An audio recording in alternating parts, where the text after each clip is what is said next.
আসসালামু আলাইকুম। শেষ হয়েছে বিসিবির সেন্ট্রাল কন্ট্রাক্ট ২০২৬-২৭ অর্থ বছরের। কিন্তু সবথেকে মজার বিষয় হলো অনেকগুলো চমক রয়েছে।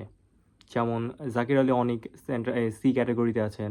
তারপর সাইফ হাসান মতো ব্যাটসম্যান যার ফর্মে আছেন। ইভেন সাইফ হাসান কিন্তু বাংলাদেশ টি-20 দলের কিন্তু ভাইস ক্যাপ্টেন। সাইফ হাসানকে রাখা হয়েছে ডি ক্যাটাগরিতে, অর্থাৎ সাইফ হাসানের বেতন ২ লাখ, আপনার জাকির আলী অনেকের বেতন ৪ লাখ। তো এরকম একটা বৈষম্য।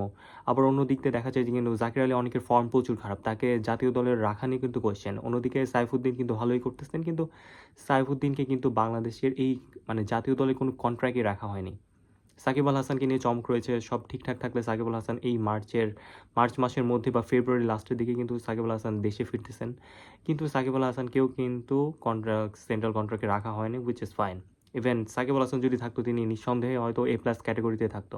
ইভেন সব থেকে মজার বিষয় হলো এই বছর কিন্তু এ প্লাস ক্যাটাগরিতে কিন্তু কোনো প্লেয়ারকে রাখা হয়নি।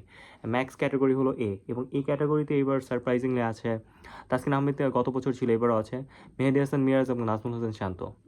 তো এদের এই ক্যাটাগরিতে রাখা হলে এটা মানলাম, কিন্তু বি ক্যাটাগরিতে কাদের রাখা হয়েছে? মাহাদি হাসান, মুস্তাফিজুর রহমান অ্যান্ড রিশাদ হোসাইন।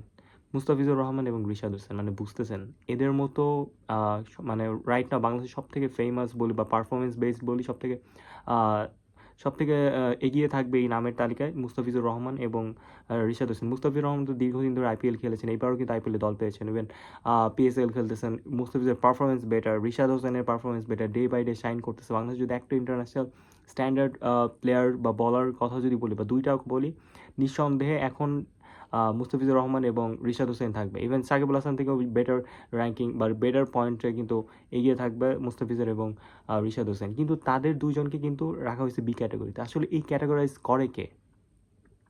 এই যে সালাউদ্দিন বলি বা যাই বলি, এই ক্যাটাগরাইজ করে কে? তারা কিন্তু আসলে পুরো দেশটাকে একদম মানে ধ্বংস করে দিতেছে, দেশের ক্রিকেটটাকে ধ্বংস করে দিতেছে। তারা আসলে চায় কি, কোন বেসের উপর এই ধরনের ক্যাটাগরাইজ করা হয়?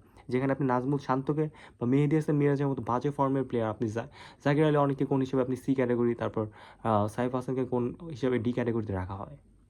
তো এরকম করে আসলে দেশের ক্রিকেটটাকে একদম শেষ করে দেওয়া হয়েছে। প্রতিটা জিনিস আসলে প্রশ্নবিদ্ধ। বাংলাদেশ যে এই পর্যন্ত এবার যে টি-20 ওয়ার্ল্ড কাপে গেল না, এই টি-20 ওয়ার্ল্ড কাপের কিন্তু টিম নিয়েও কিন্তু যথেষ্ট প্রশ্ন ছিল। তারা প্রতিবারই প্রশ্ন ছিল, আর প্রশ্নগুলো আসে কই, এখনও কিন্তু সিন্ডিকেট আছে। আপনারা যেমন দেশের পলিটিক্সে একটা সিন্ডিকেট দেখেন বা দেশের যে কোনো জায়গায় একটা সিন্ডিকেট দেখেন, ঠিক তার থেকে বড় সিন্ডিকেট কিন্তু আছে আমাদের ক্রিকেটে।